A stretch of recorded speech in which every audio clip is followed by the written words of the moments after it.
Welcome to student dictation 5 second बाद शुरू होगा। Ready start.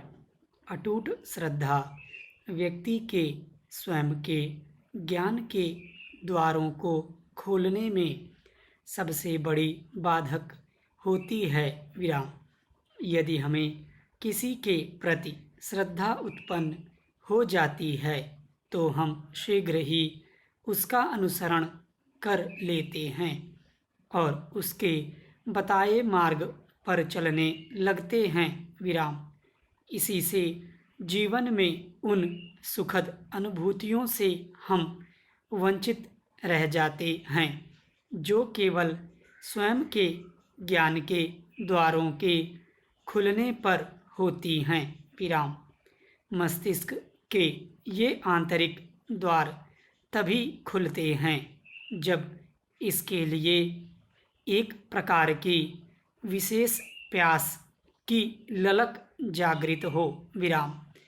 यह कुछ उसी प्रकार से है जिस प्रकार से जब किसी व्यक्ति को कोई बीमारी लग जाती है तब उसके अंदर इस बीमारी को दूर करने की एक जबरदस्त प्यास जागृत होती है जिसके लिए वह हर प्रकार से प्रयास करता है।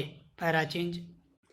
जब तक हम यह समझते रहेंगे कि हमारे पास ज्ञान का कोई अभाव नहीं है तब तक इसे प्राप्त करने की प्यास हमारे आंतरिक जगत में जागृत ही नहीं होगी। विराम।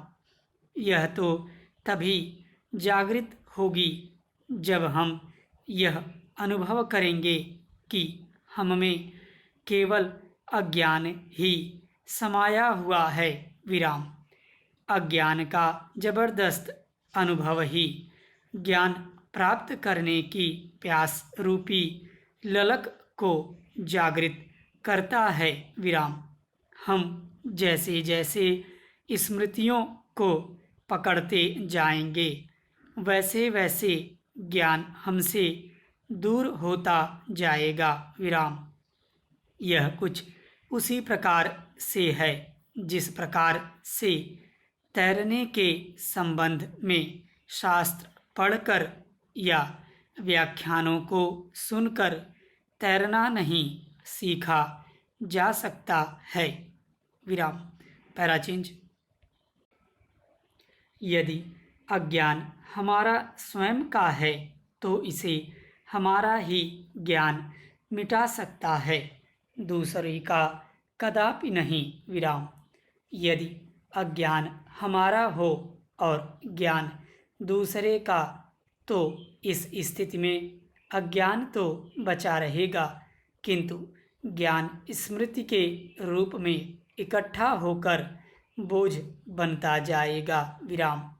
इससे अहंकार के सिवाय और कुछ भी हासिल नहीं होगा जो अंततः मानसिक तनाव का कारण बनेगा। विराम। शुद्ध ज्ञान न तो कभी अहंकार को बढ़ाता है और न ही तनाव का कारण बनता है। विराम। इसलिए हर एक को स्वयं के ज्ञान को जागृत करने का भरसक प्रयास करना चाहिए। स्टॉप।